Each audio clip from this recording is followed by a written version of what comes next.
하나님의 말씀 욥기 42장 10절로 17절입니다. 우리 교독합니다. 제가 10절을 먼저 읽겠습니다. 욥이 그의 친구들을 위하여 기도할 때 여호와께서 욥의 곤경을 돌이키시고 여호와께서 욥에게 이전 모든 소유보다 갑절이나 주신지라. 이에 그의 모든 형제와 자매와 이전에 알던 일이 다 와서 그의 집에서 그와 함께 음식을 먹고 여호와께서 그에게 내리신 모든 재앙에 관하여 그를 위하여 슬퍼하며 위로하고 각각 캐시당 하나씩과 금고리 하나씩을 주었더라. 여호와께서 욥의 말년에 욥에게 처음보다 더 복을 주시니 그가 양 14,000과 낙타 6,000과 소 1,000결이와 암낙이 1,000을 두었고 또 아들 우것과 딸셋을 두었으며 그가 첫째 딸은 여미마라 이름하였고 둘째 딸은 그시아라 이름하였고 셋째 딸은 게렌 합북이라 이름하였으니 모든 땅에서 욥의 딸들처럼 아름다운 여자가 없었더라. 그들의 아버지가 그들에게 그들의 여라매들처럼 기력을 주었더라. 그 후에 욥이 140년을 살며 아들과 손자 4대를 보았고 욥이 늙어 나이가 들어서 죽었더라. 아멘. 기도하겠습니다. 하나님 같은 신이 없고 우리를 구원해 줄 신을 찾을 수도 없으며 천지를 지으신 하나님 외에 경배할 신이 없고 진리를 출만한 신이 없습니다. 오늘 하나님의 뜻대로 살기를 작정하는 성도들이 하나님 앞에 모여 예배를 드리러 왔나이다. 우리의 삶을 조각하여 주옵시고 우리의 삶을 하나님 책임져 주시옵시며 오늘도 말씀을 통하여 큰 교훈과 깨달음과 도전의 시간이 되게 도와주옵소서. 예수님의 이름 받들어 기도드리옵나이다.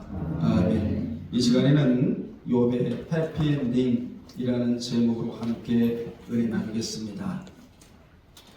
본문은 최후의 해결자 되시는 하나님께서 욥의 모든 고난이 끝나자 이제 욥을 회복시켜 주심으로써 욥이 해피엔딩, 즉 행복한 결말로 끝났다는 말씀입니다. 소설이나 연극 등을 봐도 연단과 고난이 지불된 자에게는 꼭 행복한 결말로 끝이 나는 것을 볼 수 있듯이 욥이 인내하며 견뎌했던 모든 고난은 하나님의 섭리 가운데 일어난 일로서 그 같은 인내의 과정이 종결되고 이제 마침내 축복이 시작이 된 것입니다. 이같이 성경은 인내의 과정, 이 인내의 과정이 종결되면 그 뒤로부터 축복이 시작된다는 것을 우리에게 가르쳐주고 있는 것입니다. 그래서 본문은 욥의 모든 고난이 끝나자 하나님께서 욥이 고난받기 이전에 소유했던 것보다 배가로 축복해 주셨던 것입니다. 이 축복이 여러분에게 임하기를 주님의 이름으로 축원합니다. 여러분도 지금까지 신앙생활 하느라고 온갖 것에 대하여 인내하고 왔지 않아요? 그렇다면 이제부터 축복이 주어지리라 믿는 마음으로 말씀을 증거합니다. 그렇다면 욥이 행복한 결말에 도달하기까지 그 과정이 무엇인가를 살펴보면서 함께 은혜를 나누겠는데, 첫째, 지금까지 욥의 고난은 축복을 불러오는 전주곡이었다는 것입니다. 그동안 욥은 하나님 앞에 회개하였고 욥은 친구들과의 화해를 했습니다. 이제 고난 가운데서 그렇게 고통하던 욥의 시련은 막바지에 이르게 되었다고 성경은 우리에게 말씀해주고 있는 것입니다. 이제 남은 것이라고는 그동안 인내하며, 인내는 축복을 만들어내는 단어예요. 인내하며, 신앙은 인내와 함께 가는 것입니다. 욥이 그동안 인내하며 불같은 연단을 통과하고 이제 하나님께로부터 오른자로 인정받아 복을 받는 일뿐이었습니다. 고난도 지나가고 시련도 지나가고 연단도 지나가고 다 지나가고 하나님께로부터 인정을 받아서 복을 받는 일뿐, 이게 오늘 본문이라는 것입니다. 우리도 이 같은 복을 받기 위해서는 욥과 같이 시련의 때가 있는데 그때 가져야 할 신앙의 세 가지 자세가 있다는 것을 성경은 우리에게 교훈해주고 있는데, 첫 번째 자세가 뭐냐? 하나님이 나를 믿음이 있는가, 믿음이 없는가를 하나님이 시험해 보시겠다는 것입니다. 이렇게 이 시련의 때가 있다는 것이지요. 시험의 때가 있다는 것이죠. 먼저 하나님 우리를 시험하세요. 믿음이 있는가 없는가. 믿음이 있는 자는 수단을 쓰지를 않아요. 믿음이 있는 자는 믿음을 써요. 믿음이 없는 자는 수단을 씁니다. 수단을 쓴다는 말은 뭐냐? 하나님 앞에 기도하지 아니하고 세상에 내려가서 이 방법을 찾는다는 것, 이건 수단을 쓰는 것이거든요. 믿음 있는 사람은 세상부터 내려가지 않습니다. 하나님이 계신 하나님 앞에 나와서 먼저 기도하여 그 방법을 하나님께로부터 받는다는 것이지요. 이게 믿음 있는 사람이거든요. 오늘 하나님이 저와 여러분에게 믿음이 있는가 없는가, 믿음을 쓰고 살아가는가 아니면 수단을 쓰고 살아가는가, 이것을 시험한다는 것입니다. 이때가 있다라는 것이지요. 이게 첫 번째 때인데, 두 번째 때는 인내를 하고 있는지 인내를 하고 있지 않은지를 알아보려는 시련의 때가 있다. 믿음이 있는가 없는가를 알아보시려는 시험의 때가 있고, 인내를 하는가 하지 않는가를 알아보시려는 시련의 때가 있다는 것입니다. 마지막 세 번째는 마귀의 유혹에서 벗어나려고 하는지 유혹을 받고 있는지를 알아보시는 유혹의 때가 있다는 것입니다. 이것을 세 때라고 말합니다. 첫째 시험, 두 번째 시련, 세 번째 유혹. 욥은 특히 시련 때에 인내하면 복과 상이 주어진다는 베드로전서 1장 6절로 7절, 이 말씀을 은밀의식 가운데 믿었다는 것입니다. 이대로 이루어졌다는 것이지요. 무엇대로? 베드로전서 1장 6절로 7절, 이 말씀이 욥에게 그대로 성취가 된 것입니다. 거기에 보면 그러므로 너희가 이제 여러 가지 시험, 여기 시험은 시련으로 번역을 해야 할 그런 단어인데, 시련으로 말미암아 잠깐 근심하게 되지 않을 수 없으나 오히려 크게 기뻐하도다. 너희 믿음의 확실함은 불로 연단하여도 없어질 금보다 더 귀하여 예수 그리스도께서 상 주시려고 나타나실 때 칭찬과 영광과 존귀를 받게 할 것이니라. 이 말씀대로 그대로 성취가 됐고, 욥은 은밀의식 가운데 이런 말씀을 굳게 믿고 있었다는 것입니다. 여러분들이요, 말씀을 굳게 믿고 있으면 언젠가는 성취될 때가 반드시 온다라는 사실을 믿으시기를 바랍니다. 아멘. 욥은 그리스도께서 오실 때에 칭찬과 영광과 존귀를 받을 자의 모형이에요. 뿐만 아니라 야고보 선지자도 야고보 1장 2절에서 내 형제들아 너희가 여러가지 시련을 당하든 온전히 기쁘게 여기라, 이렇게 우리에게 권면해주고 있습니다. 12절에서는 시련을 참는 자는 복을 받나니, 복이 있나니가 아니에요. 복을 받나니, 이는 시련을 견뎌낸 자가 주께서 자기를 사랑하는 자들에게 약속하신 생명의 멸류관을 받을 것이기 때문이라고 우리에게 권면해주고 있는 겁니다.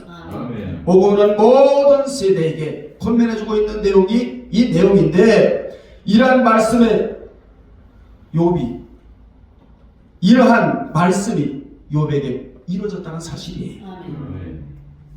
야고보 선지자는 시련을 당할 때 그것을 전적으로 기쁨으로 생각하라고 했습니다. 그는 고난의 시련을 절망으로 받아들이지 말고 기쁨으로 받아들여야 할 이유를 제시하기를, 그것은 바로 그 시련으로 인한 연단이 자신에게 유익을 가져다 주기 때문이라는 것입니다. 그래서 고난에는 항상 의미가 들어가 있다. 욥의 고난에도 의미가 들어가 있었다. 그 의미는 뭐냐? 그전 소유보다 배가로 받는 축복이라는 의미가 그 안에 들어가 있었다는 것입니다. 이같이 말한 대로 욥도 시련과 연단을 거쳐 배나 축복을 받은 것이에요.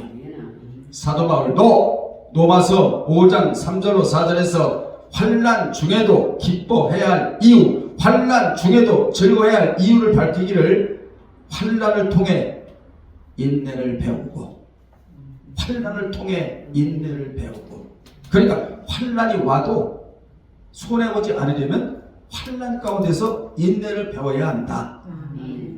환난을 환난으로 그대로 그냥 흘러가끔 하면 안 된다. 환난이 있으면 배울 게 있다. 삶의 모든 교과서가 있다는 거예요. 삶 속에서.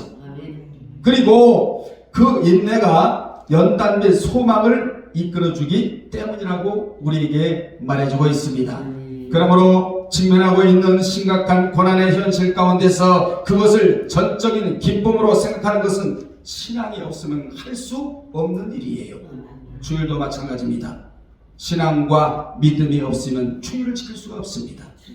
누누이 말씀드립니다마는 주일은 환경 따라 지키는 것이 아니라 믿음 따라 신앙 따라 지키는 것이다. 믿음과 신앙이 어디서 나오느냐? 성경에서 나옵니다. 하나님의 말씀에 우리는 지금 순종하고 있잖아요. 순종 뒤에 뭐가 따르느냐? 축복이 따른다는 사실을 이 시간 기억하시기를 바랍니다. 당시 바울이 이 말을 할 때 로마 제국 곳곳에 흩어져 사는 믿는 자들이 받고 있는 위험과 도전의 시련은 한두 가지가 아니었습니다. 그야말로 여러 종류의 시련, 형용색색의 시련, 갖가지 위협의 측면에 있었다고 사도행전 20장 19절이나 고린도후서 11장 23절 28절에 견딜 수 없는 위험, 고난, 시련, 그리고 신앙을 할 수 없을 정도의 환경이 이들에게 있었다는 것입니다. 뿐만 아니라 그들에게 닥쳐온 시련은 한 번으로 끝난 것이 아니라 반복적으로 닥쳐왔다는 것입니다. 오늘도 닥쳐오고 내일도 닥쳐오고 계속적으로 이 시련이 닥쳐왔는데 그때 믿음으로 인내한 자가 있고 중간에 그 믿음을 포기한 자들이 있었다는 거예요. 믿음을 소유하고 있습니까? 끝까지 붙잡아야 한다. 우리 주 예수 그리스도를 붙잡았다면 끝까지 붙잡아야 한다. 중간에 시련 때문에, 어려움 때문에, 역경 때문에 포기한 자들이 있었대요. 그런데 절대로 그분의 손을 놓을 수가 없다. 믿음을 저버릴 수가 없다. 신앙을 통하여 하나님을 앙망해야지 하나님을 바라보지 않고는 살아갈 수 없다라고 굳건히 결단하고 각오하고 결심하고 신앙으로 살아간 자들이 있었다는 것입니다. 시련은 누구에게나 예고 없이 찾아옵니다. 이럴 때 이 시련을 대처할 수 있는 비결이 바로 야고보 1장 3절인데 거기에 보면 이는 너희 믿음의 시련이 인내를 만들어 내는 줄 알미라. 여러분들이요, 이 시련이라는 단어가 독히 미운인데 이는 마치 금, 은을 뜨거운 불 속에 넣고 녹여 그 진리를 시험하듯이 시련이란 믿음의 진리를 입증하는 단어예요. 이거 알아야 됩니다. 이 시련이라는 단어는 당시 그리스도인들의 믿음의 진리를 테스트하는 단어였다. 여러분 앞에 시련이 있단 말이에요. 믿음이 있는가, 믿음이 없는가, 하나님이 진리를 알아보시려는 단어가 시련인데 그 시련의 단어가 여러분 앞에 있다는 사실을 오늘 기억하시기 바랍니다. 그리고 인내는 휘포모레인데 하나님이 이제 되었으니 그만하라고 할 때까지 인내를 해야 된다는 것입니다. 여러분들이요, 인내하다 보면 하나님이 그만해, 됐어, 그만 하고 하나님이 브레이크를 밟아주실 때가 있다. 이때까지 뭐 해야 되냐? 인내해야 된다. 욥도 하나님이 그만해, 됐어, 너의 신앙 내가 알아, 너는 이제 옳다 인정을 받은 자야 하고 하나님이 욥의 시련을 끝내주는 자리가 이 자리예요. 이렇게 끝내주니까 하나님께로부터 배가의 축복이 굴러오게 되었다. 시련과 고난 속에서도 하나님의 시간대 속에 머물러 있는 자들은 자기의 믿음과 경건을 충실하게 지켜나갑니다. 고난의 시련을 당할 때는 힘겨울지라도 결국 믿음으로 인내를 잘하는 자들은 반드시 욕과 같은 배가의 복을 받게 되는 것입니다. 그래서 믿는 자는 현재에 닥친 고난만 생각할 것이 아니라 앞으로 다가오는 축복을 생각하면서 인내를 해야 한다. 얼마나 귀한 교훈이 오늘 본문에 나오는지 모릅니다. 인내를 온전히 이름으로써 얻어지는 것이 무엇인 줄 아십니까? 인격의 온전한 성숙을 가져온다는 것입니다. 인내는 결과적으로 조금도 부족함이 없게 해준다는 것이죠. 그러므로 주변의 고난 가운데 인내하지 못하고 신앙이 쓰러지는 자가 있어도 나만은, 따라합시다, 나만은 인내해야 하고, 남은 감사할 조건이 없다 할지라도 나만은 감사할 조건을 어떻게 해서라도 찾아내야 한다. 왜냐하면 그런 자는 결국 욕과 같이 해피엔딩으로 끝나기 때문이다. 하나님은 시련 가운데서도 인내하는 자에게는 그 시련을 축복으로 뒤집어 주세요. 천국이라는 나라는 뒤집어지는 나라입니다. 이 땅에서 영적으로 살려고 몸부림친 자는 천국 가면 멸류관을 받아요. 이 땅에서 희생하고 고난을 신앙 때문에 지불한 자는 천국 가면 하나님 앞에 안식으로 갚아 주신다고 말씀해 주셨습니다. 하나님은 뒤집기의 왕이에요. 따라합시다. 하나님은 뒤집기의 명수이시다. 여러분이 잘 아는 에스더서를 보면 바벨론의 이인자 하만이 포로로 잡아온 모르드게가 자기 앞에서 고분고분하지 않는다고 그를 비롯하여 유다인들을 죽일 계획을 세웁니다. 하만은 마귀 사탄 귀신을 상징하는 인물이에요. 적그리스도를 상징하는 인물이 하만이에요. 그러나 하나님의 뒤집기의 역사로 인해 모르드게를 죽이려고 준비한 장대우에 하만 자신이 달려 죽게 하신 하나님이에요. 하나님은 고난 가운데서도 인내한 자는 축복으로 어떻게 하신다? 뒤집어 놓으신다. 우리도 부정을 긍정으로 뒤집어서 살아야 돼. 왜냐? 부정을 소멸시킬 수 있는 유일한 것은 긍정이기 때문에 그렇습니다. 자살을 거꾸로 읽으면 살자가 되는 거예요. 역경을 거꾸로 읽으면 경력이 돼. 경력. 문전박대를 거꾸로 읽으면 대박 전문이 되며, 내 힘들다 이것을 거꾸로 읽으면 다들 힘내가 돼요.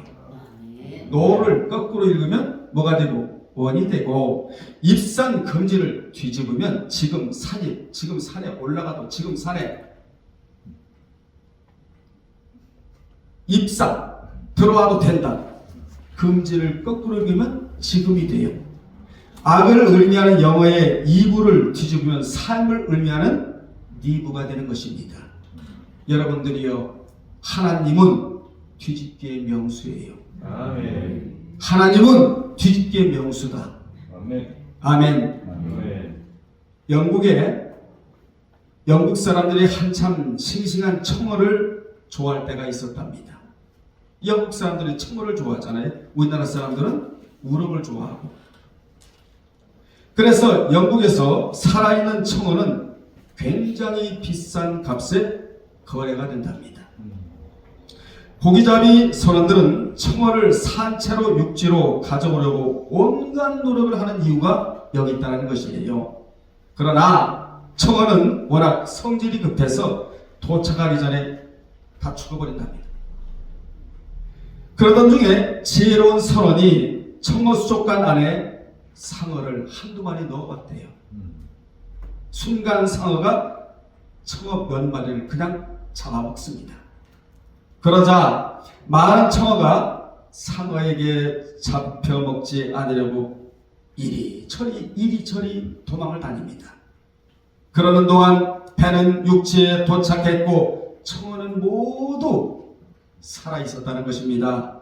지금도 청어잡이 어부들은 이 방법을 통해 청어를 산채로 육지로 가지고 온대요.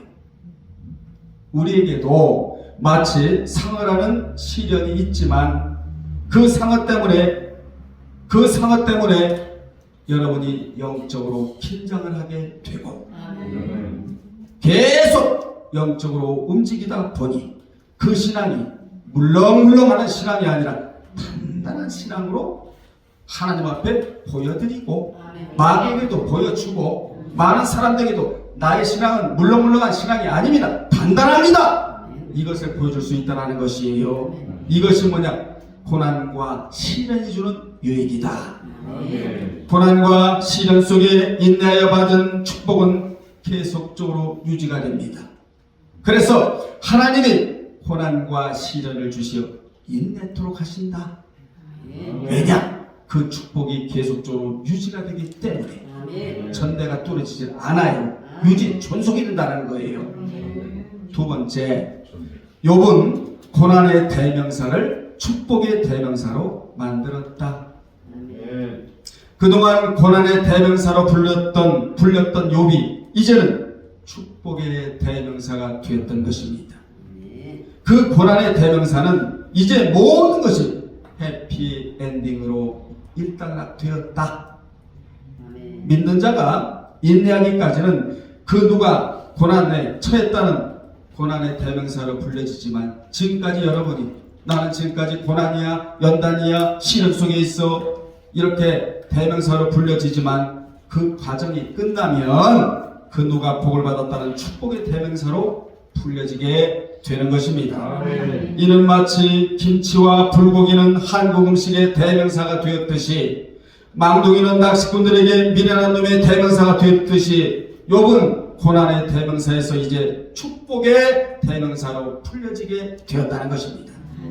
여러분도 지금까지는 고난의 대명사로 풀려졌다면 이제부터는 축복의 대명사로 풀려지기를 주님의 이름으로 축원합니다.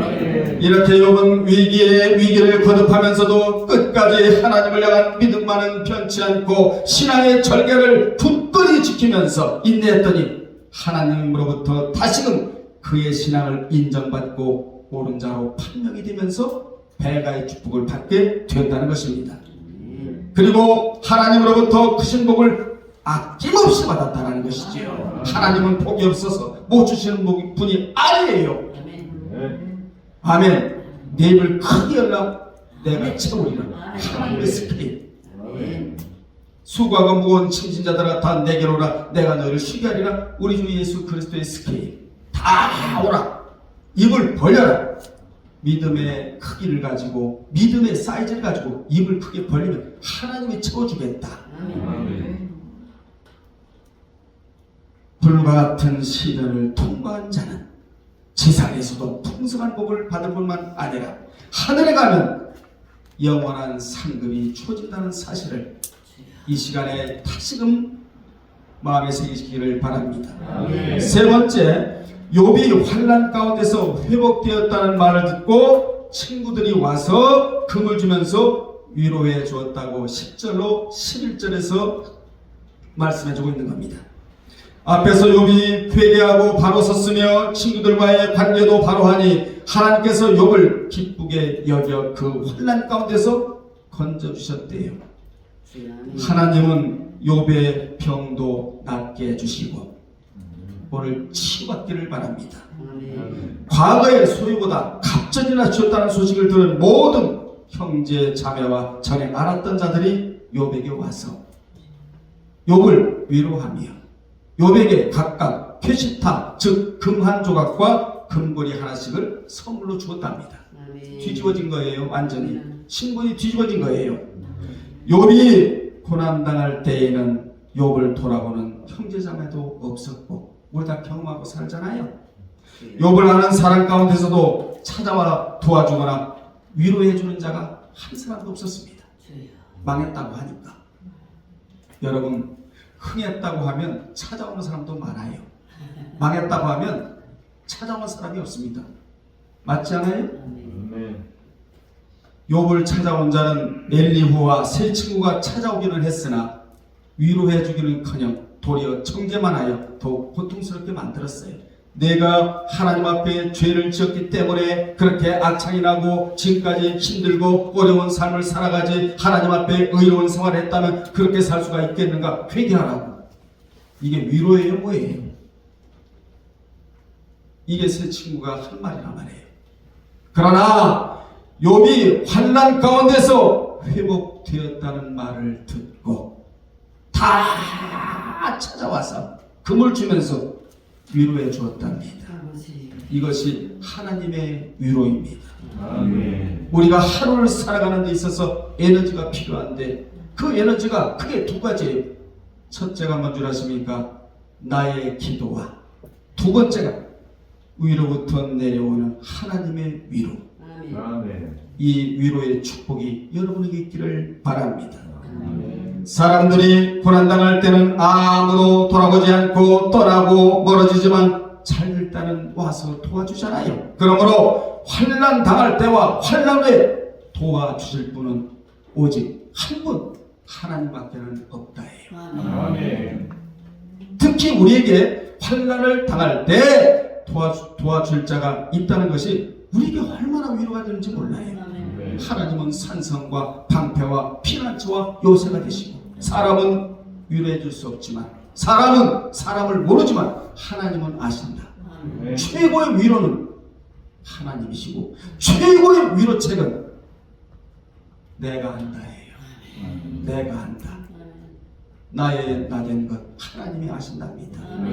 오늘 이 자리에 와서 예배드리는 것 사람은 모르지만 하나님은 아신다라는 거예요. 그렇습니다. 욥이 환난 때에는 찾아오지 않았으나 욥이 잘 될 때에 찾아온 사람들을 욥이 잘 영접해 줍니다. 욥은 어떤 사람입니까? 시련을 통하여 가슴이 넓어진 자이다. 가슴이 넓어진 자이다. 다 포용을 해. 포용을 해. 그리고 잘 대접을 해요.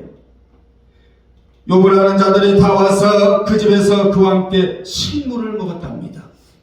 욥은 자신이 어려움을 당할 때 도와주지 않은 그들에 대하여 섭섭해하거나 미워하지 아니하고 도리어 잘 대접을 했다. 이같이 욥은 시련을 통하여 너그러운 인격의 소유자가 되었다. 그래서 시련을 통하여 뭐하고? 인내하고 시련을 통하여 뭐가? 인격이 너그러운 소유자가 되어야 한다. 그것이 바로 고난이 주는 의미이다. 인격의 청화가 됐다는 것이죠.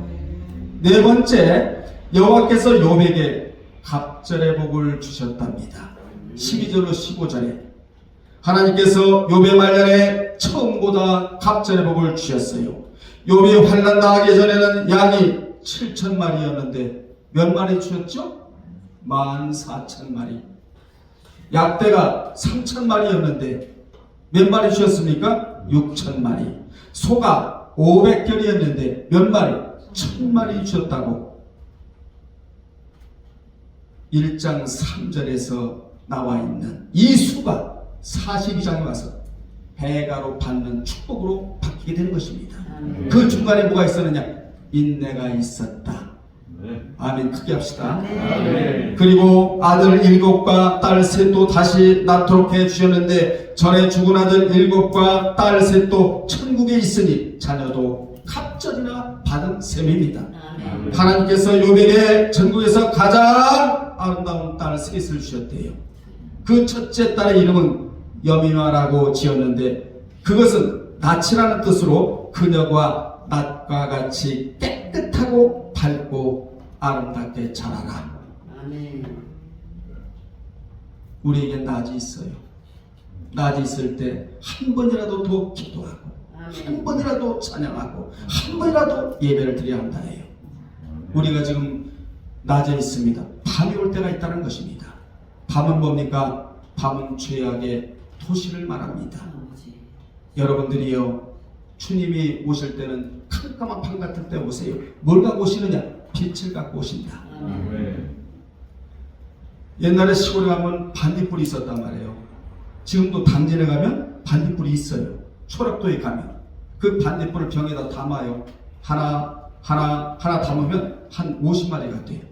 칠흑같이 어두운 밤, 여러분 반딧불만 비춰도요 길이 보여요. 환해.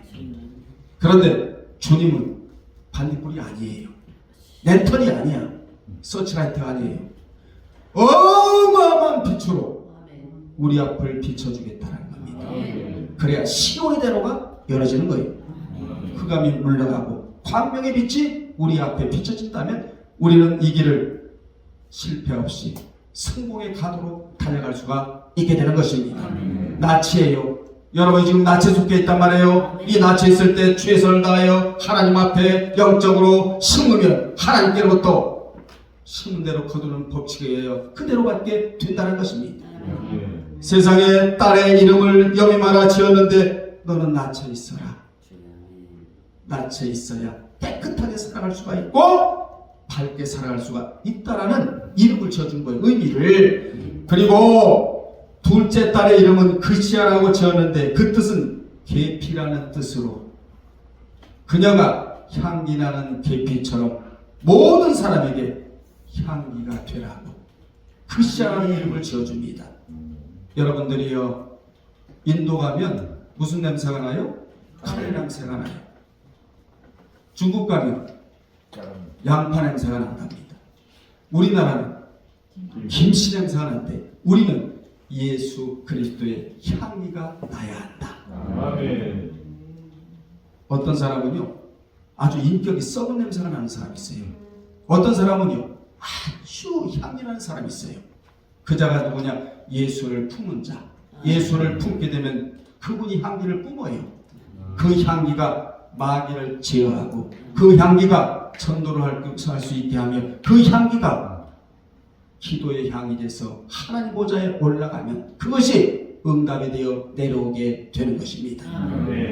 셋째 딸의 이름은 게렌 합북이라고 지었는데 그것은 뿔이라는 뜻으로 화장품을 넣어두는 함처럼 그녀가 아름답기 때문에 뿔이라고 지어준 것입니다.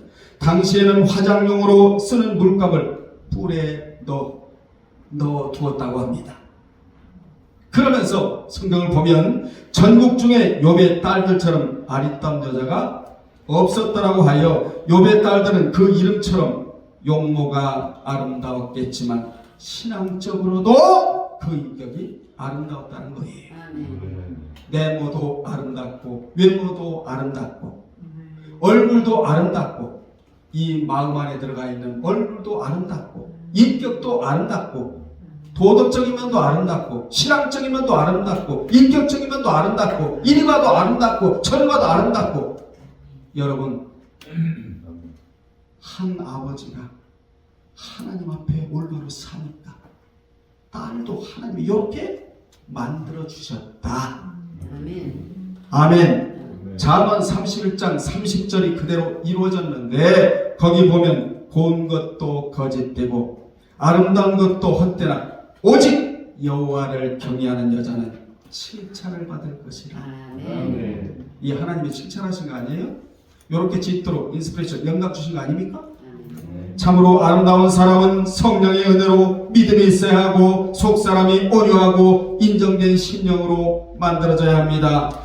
모세 출생 당시에 그의 어머니가 모세의 준수함을 보고 석 달 동안 숨겨서 길렀다고 출애굽기 2장 1절로 2절에서 말하는데 어린아이를 준수하다고 말하는 것은 모세의 얼굴에 성령의 은혜가 있었다는 말이거든요. 따라서 아름다운 빛은 하나님을 경외하고 하나님의 은혜가 있는 곳에서 나오게 되어 있다. 서서히 말씀을 정리하겠습니다. 욥은 하나님께 축복을 배라받은 후에 140년을 살며 아들과 손자 4대를 보았고 나이 늙어 기한이 차서 죽음을 맞이했다고 16절로 17절에서 말해주고 있습니다. 욥이 복을 받은 후에 140년을 더 살며 손자 4대를 보았답니다. 하나님께서 욥에게 자녀와 소유에 대한 복도 주셨으며 무엇보다도 장수하는 복을 주셨다. 아멘. 여러분들이요 평강이 마음속에 스며들어오면 오래 살아요. 장수로 이어져요. 먼저 욥에게 하나님이 평강을 주셨어요. 하나님이 욥에게 주신 물질은 근심과 함께 주시지를 않았어요. 누릴 수 있도록 하나님이 주신 물질 속에는 평강이 들어가 있다.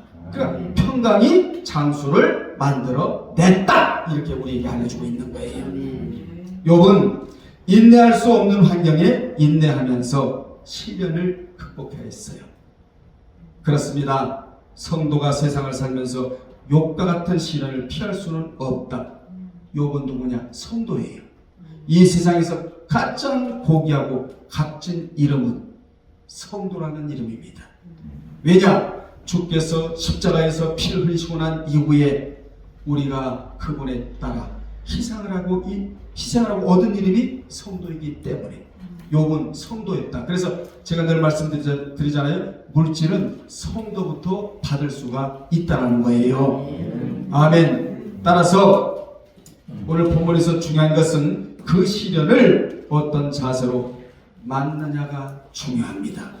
즉 성도는 시련을 당할 때 달게 받아들이며 시련을 극복할 수 있는 지혜를 구하며 고난을 견딘 인물들을 살펴보면서 욥을 우리가 오늘 욥에게서 본을 받아야 한다. 아멘. 아멘.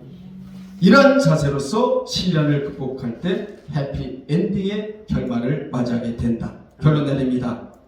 유난히 시련을 인내하라고 권면하였던 야고보 선지자는 야고보 5장 11절에서 결론을 내리겠는데, 보라, 인내하는 자를 우리가 복되다 하나니 너희가 욥의 인내를 들었고 주께서 주신 결말, 이게 해피엔딩이에요. 여기서 해피엔딩이라는 영어가 나옵니다. 결말을 보았거니와 주는 가장 자비하시고 긍휼히 여기는 자신이라고 하여 욥이 시련 가운데서도 인내하여 그의 인생은 해피엔딩으로 끝냈다고 우리에게 교훈해주고 있는 겁니다. 아멘. 우리도 믿음을 저버리지 않고 끝까지 인내하면서 욥과 같이 배가의 축복을 받는 여러분이 되어야 될 줄로 믿습니다. 아멘. 욥과 같이 해피엔딩으로 행복한 결말이 여러분에게 있기를 주님의 이름으로 축원합니다. 아멘. 뿐만 아니라 평강과 장수의 복까지 함께 받으시기를 주의 이름으로 축원합니다. 아멘. 기도하겠습니다. 살아계신 아버지 하나님, 믿음을 지키고 하나님의 뜻을 행하다가 받는 고난은 복의 근거가 됩니다. 욥은 까닭없는 고난을 당할 때 하나님을 원망하거나 범죄하지 않고 그의 순전을 지켰으며 이에 갑절의 복을 받았다는 것을 오늘 본문을 통해서 깨달았사오니 우리 모두 욥같이 인내하고 그 인내한 과정은 행복한 결말입니다. 사랑하는 성도들, 이제부터 모든 연단과 시련과 고난이 다 끝을 내고 이제부터 욥이 받았던 행복의 결말이 이들에게 있기를 간절히 소망하오며 예수님의 이름 받들어 기도드리옵나이다.